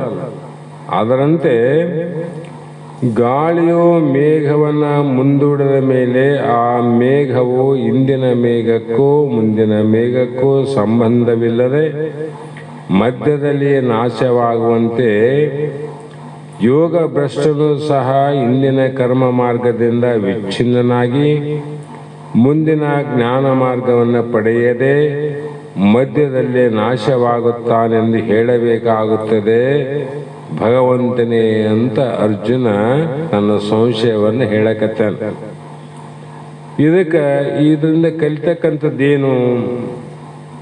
ಕರ್ಮ ಮಾರ್ಗದಲ್ಲಿ ಇಲ್ಲವೇ ಜ್ಞಾನ ಮಾರ್ಗದಲ್ಲಿ ಯಾವುದಾದರೂ ನಾವು ಒಂದು ಮಾರ್ಗದಲ್ಲಿ ಇರಲೇಬೇಕು. ಕರ್ಮ ಮಾರ್ಗ ಇಲ್ಲಾಂದ್ರೆ ಜ್ಞಾನ ಮಾರ್ಗದಲ್ಲಿ ಇರಬೇಕು, ಜ್ಞಾನ ಮಾರ್ಗ ಇಲ್ಲಾಂದ್ರೆ ಕರ್ಮ ಮಾರ್ಗದಲ್ಲಿ ಇರಬೇಕು. ಕರ್ಮ ಮಾರ್ಗವನ್ನು ಬಿಟ್ಟು ಜ್ಞಾನ ಮಾರ್ಗವನ್ನು ಅವಲಂಬಿಸಿದ ಮೇಲೆ ಅದು ಮರಣ ಬರುವುದರೊಳಗಾಗಿ ಸಿದ್ಧಿಸಬೇಕು. ನಾನು ಹೇಳಿದ್ದಿದೆ ಅರ್ಥ. ಕರ್ಮ ಮಾರ್ಗ ಬಿಟ್ಟಿವಂದ್ರೆ ಜ್ಞಾನ ಮಾರ್ಗ ನಮಗೆ ಸಿದ್ಧಿ ಆಗಿರ್ಬೇಕು. ನಿನಗೆ ಏನು ಮಾಡಂಗಿಲ್ಲ. ಯಾಕೆ ಹುಟ್ಟಂಗಿಲ್ಲ ಅಂದಮೇಲೆ ಭೋಗಿ ಯಾರಿಗೆ ಹೇಳ್ತಾರೆ? ನೀನು ಹುಟ್ಟೋದೇ ಇಲ್ಲಲ್ಲ. ಜ್ಞಾನ ಸಿದ್ಧಿ ಆದ್ಮೇಲೆ ನೀನು ಮರಣನೇ ಇಲ್ಲಲ್ಲ, ಮತ್ತೆ ಜನನೇ ಇಲ್ಲ ಅಂದಾಗ ನಿನಗೆ ಭೋಗನೇ ಇಲ್ಲ. ಯಾಕೆ ಬೇಕಂತ ಆಸೆನೇ ಇಲ್ಲ ಅಂತ. ಆದರೆ ಅದು ಬಿಟ್ಟ ಮೇಲೆ ಇದು ಸಿದ್ಧಿ ಆಗ್ಲಿಲ್ಲ. ಈಗ ಬಾಯಲ್ಲಿ ಬಿದ್ದವನ ಕತೆ ಹೇಳ್ತೀವಲ್ಲ, ಹಗ್ಗ ಸಿಗ್ಲಾರ್ದಾಗ ಇದು ಬೇರು ಹಿಡಿಬೇಕು, ಬೇರು ಇದ್ದು ಹಗ್ಗ ಸಿಕ್ಕಾಗ ಬೇರು ಬಿಡಬೇಕು. ಎರಡು ಬಿಟ್ಟಂದ್ರೆ ಅವನು ಬಾಯಿಗೆ ಬಿದ್ದವನು ಹಗ್ಗ ಸಿಕ್ಕಾಗ ಗಟ್ಟಿಯಾಗಿಡದ, ಜಗ್ಗ ಕಟ್ಟಾರ, ಮೇಲೆ ಮೇಲೆ ಮೇಲೆ ಬಂದ. ಇನ್ನೇನು ಸ್ವಲ್ಪ ಇತ್ತು, ಅಷ್ಟರೊಳಗ ಕೈ ಬಿಟ್ಟ ಅಂದ್ರೇನು ಮೇಲೆ ಬರ್ತಾನ ಅವನು. ಆವಾಗ ಅವನ ಗತಿ ಏನಾಯ್ತು? ಉಭಯ ಭ್ರಷ್ಟ. ಬೇರನ್ನು ಸಿಗವಲ್ದು, ಹಗ್ಗನ ಸಿಗಲಿಲ್ಲ, ನಡುವು ಮುಳುಗಿ ಹೋಗ್ತಾನೆ. ಅದರಂತೆ ಇಲ್ಲಿಯೂ ಕೂಡ ಆ ಗತಿ ಉಂಟಾಗುವ ಶಂಕೆ ಅಂದ್ರೆ ಇಲ್ಲಿ ಮುಂದ ಏತನ್ಮೇ ಸಂಶಯಂ ಕೃಷ್ಣ ಚೇತು ಮಹರ್ಷ್ಯ ಶೇಷತ ತದನ್ಯ ಸಂಶಯ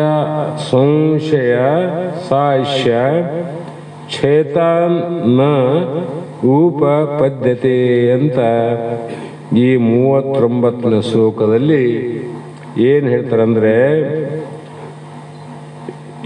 ಈ ಹಿಂದೆ 2 ಶ್ಲೋಕಗಳಲ್ಲಿ ಅರ್ಜುನ ಮಾಡಿದ ಸಂಶಯಗಳನ್ನ ಸ್ವಲ್ಪವೂ ಉಳಿಯದಂತೆ ನಿವೃತ್ತಿ ಮಾಡೋದಕ್ಕೆ ಗುರುಗಳು ಮುಂದೆ ಯಾಕೆ ಪ್ರಸ್ತಾಪ ಮಾಡ್ತಾರೆ ಶಿಷ್ಯ ಅಂದ್ರೆ, ಸಂಶಯಗಳನ್ನ ಉಳಿಲಾರ್ದಂಗ ಉಪದೇಶ ಮಾಡ್ಬೇಕಂತ. ಸಂಶಯನ ಕಳೆದಂಗೆ ಮಾಡೋದು, ಸಂಶಯ ಮತ್ತೆ ಉಳಿದಂಗೆ ಮಾಡಿದ್ರೆ ಅವನು ಪಾರಾಗದಂಗಂತ. ಆಗ ಸಾಧ್ಯ ಇಲ್ಲ.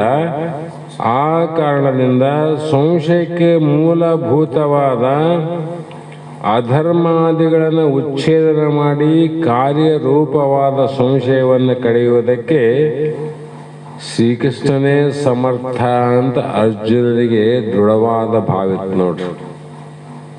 ದೃಢವಾದ ಭಾವ. ಈ ಕೆಲವು ಮಂದಿಗೆ ಫ್ಯಾಮಿಲಿ ಡಾಕ್ಟರ್ ಅಂದ್ರೆ ಅವ್ರ ಮನೆಗೆ ವೈದ್ಯರು, ಮನೆತನದ ವೈದ್ಯರು, ರಾಜ್ಯ ವೈದ್ಯರು ಬೇರೆ, ಇಲ್ಲಿ ಫ್ಯಾಮಿಲಿ ಡಾಕ್ಟರ್ ಅಂತ ಕರಿತೀವಿ. ಅವ್ರು ಏನೇ ಆದ್ರೂ ಕೂಡ ಎಂಥದ್ದೇ ಇರಲಿ ಅವ್ರ ಡಾಕ್ಟ್ರಲ್ಲಿ ಹೋಗ್ತಾರೆ ವಿನ ಇನ್ನೊಬ್ಬ ಡಾಕ್ಟರ್ ಎಷ್ಟು ಶಾಣೆ ಅನ್ನೋದು ಕೂಡ, ಎಷ್ಟು ಬುದ್ಧಿವಂತ ಅನ್ನೋದು ಕೂಡ ಅವರಲ್ಲಿ ಹೋಗೋದಿಲ್ಲ. ಅವರಾಗಿ ಹೋಗಂದ್ರೆ ಮುಂದಕ್ಕೆ ಹೋಗ್ಬೋದು, ಆದ್ರೆ ಅವರನ್ನು ಕಿತ್ತಿ ಮುಂದಕ್ಕೆ ಹೋಗಕ್ ಸಾಧ್ಯ ಇಲ್ಲ. ಯಾಕಂದ್ರೆ ಬಲವಾದ ದೃಢವಾದ ವಿಶ್ವಾಸ ಅಂತ, ಏನಾದ್ರೂ ಆಗ್ಲಪ್ಪ ಅವ್ರ ಮೇಲೆ ವಿಶ್ವಾಸ. ಅದರಂತೆ ಶ್ರೀಕೃಷ್ಣನ ಸಮರ್ಥ ಅನ್ನುವಂಥ ದೃಢವಾದ ವಿಶ್ವಾಸ ಅರ್ಜುನನಲ್ಲಿ ಇತ್ತು ನೋಡ್ರಿ. ಯಾರ ಬಗ್ಗೆ? ಕೃಷ್ಣ ಭಗವಂತನ ಬಗ್ಗೆ.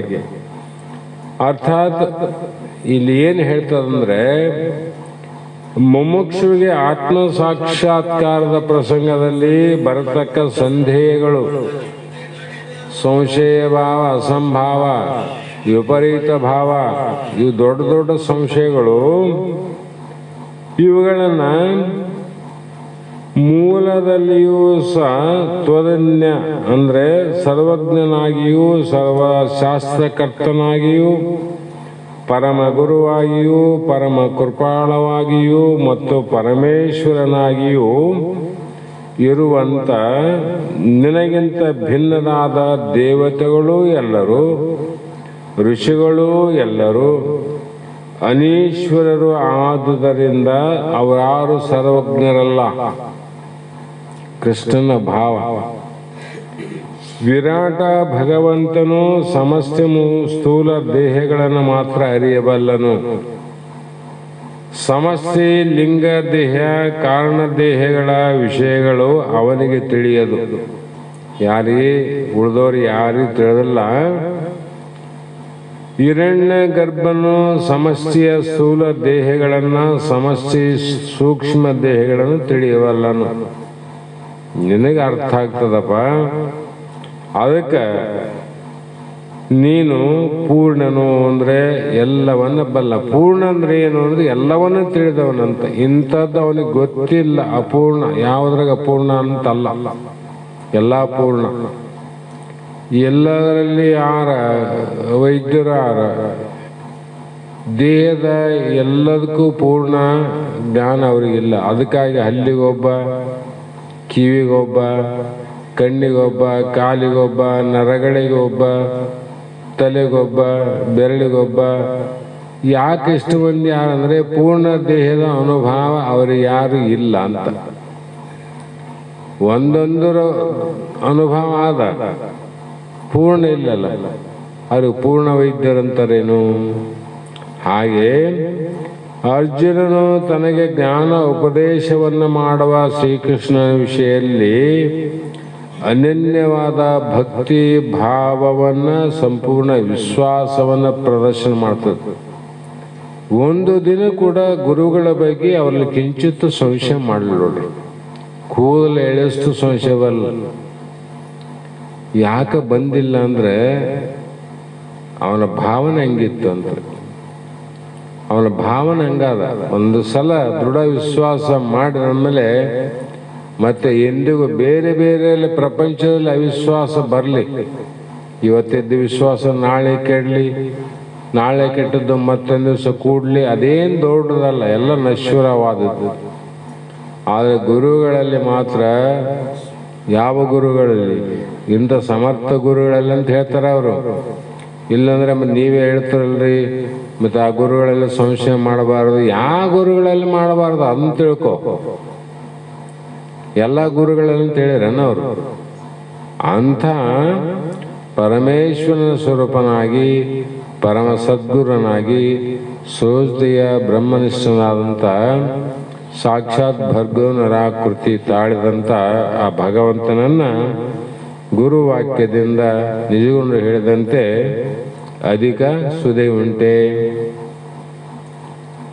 ಅಲ್ಲದೆ. ಗುರುವಿನ ವಾಕ್ಯದಿಂದ ಹೆಚ್ಚಿನ ಅಮೃತ ಸುಖದ ಮಾತುಗಳು ಯಾರಲ್ಲಿಲ್ಲ, ಎಲ್ಲ ಬರೀ ದುಃಖದ ಮಾತುಗಳೇ. ಅವನ್ ತಿಳ್ಕೊಂಡಿಲ್ಲ. ನಮಗೇನಾಗದ, ಗುರುಗಳಲ್ಲಿ ಹೋದ್ರೆ ದುಃಖ ಮಂದಿಯಲ್ಲಿ ಹಿಡಿದು ಸುಖ ಆಗ್ತದ, ಅಲ್ಲಿ ಹೋದಕ್ಕಿಂತ ಇಲ್ಲೇ ಕುಂತು ಮಾತಾಡಮಂತ ನಾವು ಹುಡುಕಾಡಿ ಹೋಗಿ ಮಾತಾಡ್ತೀವಿ. ಯಾಕಂದ್ರೆ ಗುರುಗಳಲ್ಲಿ ಹೋದ್ರೆ ಅವರು ಬರೀ ದುಃಖದ ಮಾತು ಹೇಳ್ತಾರೆ. ಸುಖದ ಮಾತೆಲ್ಲಿ ಸಿಗ್ತಾವ? ಈಗ ಹೊರಗಿನ ಮಂದಿಯಲ್ಲಿ ಸಿಗ್ತಾವಲ್ಲ. ಅದಕ್ಕಾಗಿ ಹೆಚ್ಚು ಸಮಯ ಕೊಡ್ತೀವಿಲ್ಲ ನಾವು. ನಮ್ಮ ನಡ್ಕೊಂಡು ಹೇಳಕತ್ತೀನಿ, ನಿಮಗಂತ ಅರ್ಥ ಅಲ್ಲ, ನನ್ನ ಸುದ್ದಿನ ಹೇಳಕತ್ತೀನಿ. ಹಾಗಾಗಿ ಅಧಿಕಾರಿಯಾದ ಅರ್ಜುನನು ತನ್ನ ಗುರುವನ್ನೇ ನಂಬಿದ ವಿನ ಮತ್ತೊಬ್ಬನ ನಂಬಲಿಲ್ಲ. ಈ ಕೆಲವು ಮಂದಿ ಅದ, ತಾವು ನಂಬದಲ್ಲದೆ ಆ ಗುರುಗಳನ್ನ ಮತ್ತೆ ಇನ್ನೊಬ್ರು ಯಾರು ನಂಬಲಾರ ಇರ್ತಾರಲ್ಲ ಅವ್ರನ್ನ ಹೋಗಿ ನಂಬ್ತಾರೆ ಇವರು. ಇದು ಎಂಥ ಕಾಲ. ಗುರುಗಳನ್ನು ಕೆಲವು ಮಂದಿ ಮಲ್ಲೆ ನಂಬಿಲ್ಲ. ಇಲ್ಲಿ ಹೇಳ್ತದ, ಗುರುಗಳನ್ನ ಅವ್ರು ನಂಬದ ಇರ್ಲಿ ಪರವಾಗಿಲ್ಲ, ನೀನು ನಂಬಿದಂಗ ಮಾಡಿ ನಮ್ಮನ್ನ ನಂಬದ ಗುರುಗಳನ್ನ ನಂಬದವ್ರು ಯಾರ ಅವರು ಸಂಗಮನ ಮಾಡೋರು. ಇದು ನಮಗೆ ಆನಂದ ಕೊಡ್ತದೋ, ನಮಗೆ ಸರಿಯಾದ ಮಾರ್ಗ ಅಥವಾ ಅನ್ಯ ಮಾರ್ಗ ಅನ್ನುವಂಥದ್ದು ನಮ್ಮನ್ನು ನಾವು ವಿಚಾರ ಮಾಡಬಹುದು. ನೀವೆಲ್ಲ ಬಹಳ ಹೇಳ್ತಾರಲ್ರಿ, ನೀವೇನು ಮಾಡ್ರಿ ಅಂತ ಕೇಳಿರ್ಬೋದು.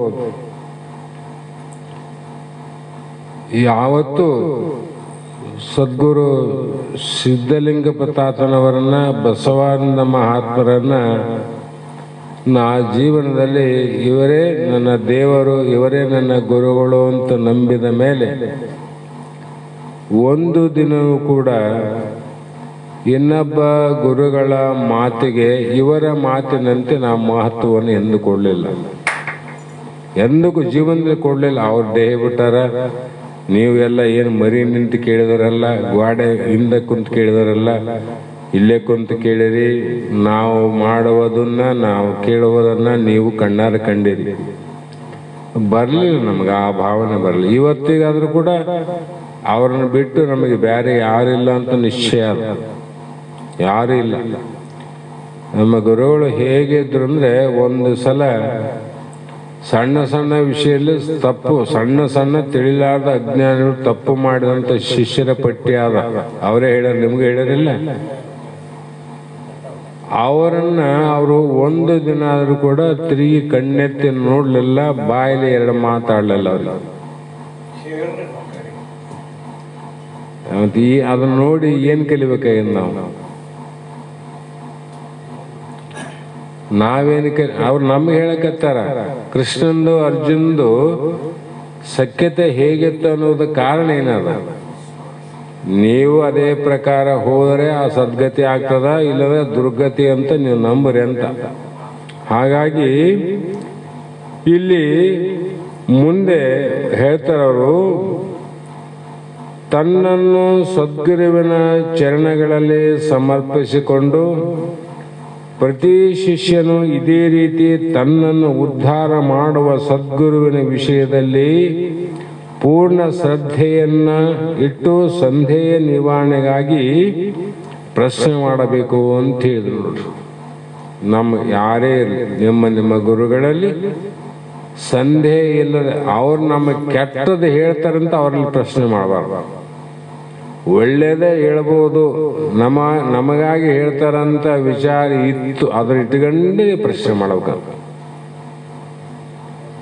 ಅವ್ರು ನಮ್ಗೆ ಇದನ್ನ ಹೇಳಿದ್ರೆ ಅವ್ರು ನಮಗೆ ಮತ್ತೆ ಏನೋ ತಿಳ್ಕೊಂಡು ನಮ್ಮ ಮೇಲೆ ಏನು ಕೆಟ್ಟ ಭಾವನೆಯಿಂದ ಹೇಳ್ತಾರಂತ ಯಾವತ್ತೂ ದೃಷ್ಟಿ ಇಟ್ಕೋಬಾರದು. ಆ ಭಾವ ಅವ್ರಿಗೆ ಎಂದೂ ಇರಂಗಿಲ್ಲ.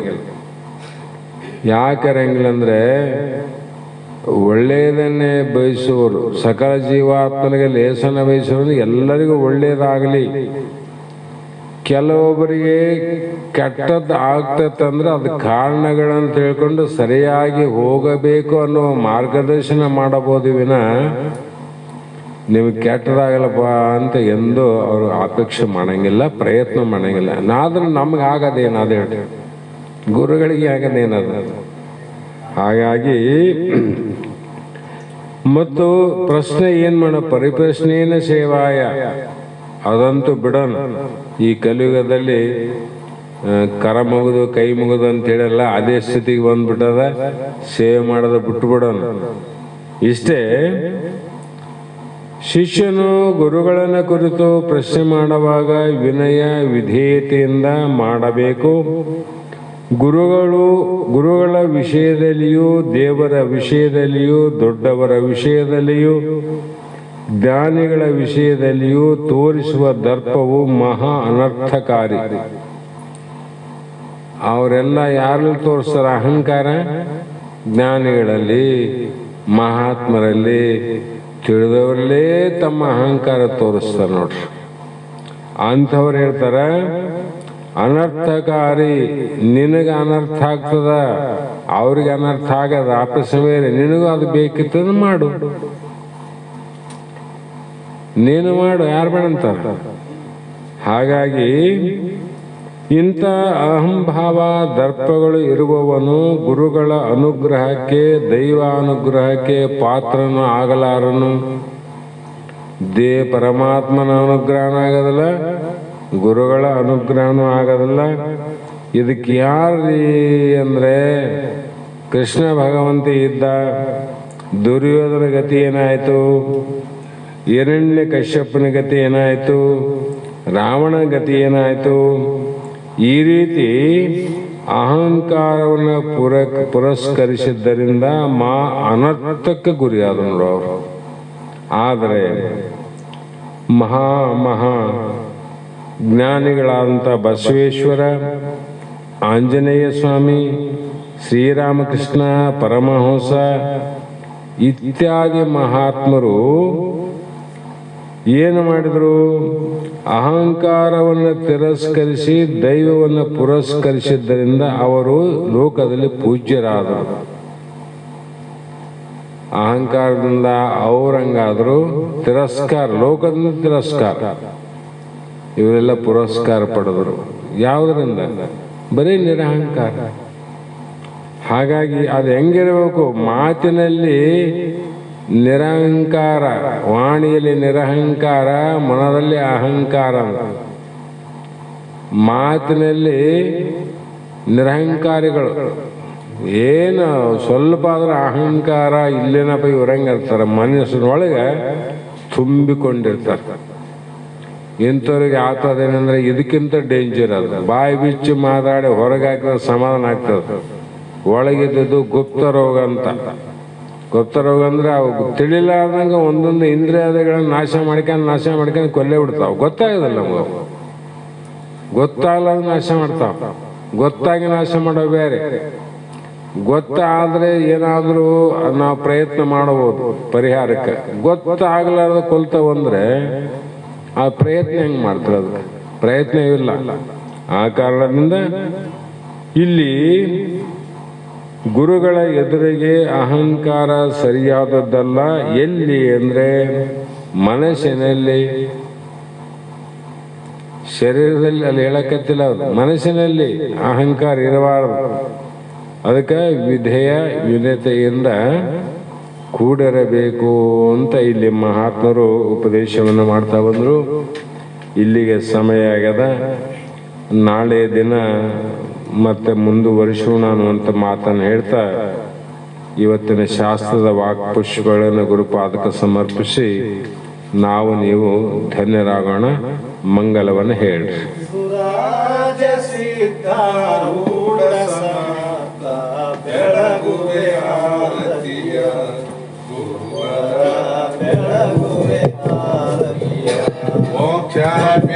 ಮೋಕ್ಷಾಪೇಕ್ಷೆಯತ್ವಂ ಪರದಾರ್ಥವ ಬೋಧಿಸಿದೆ, ಗುರುವರಾರ್ಥವ ಬೋಧಿಸಿದೆ.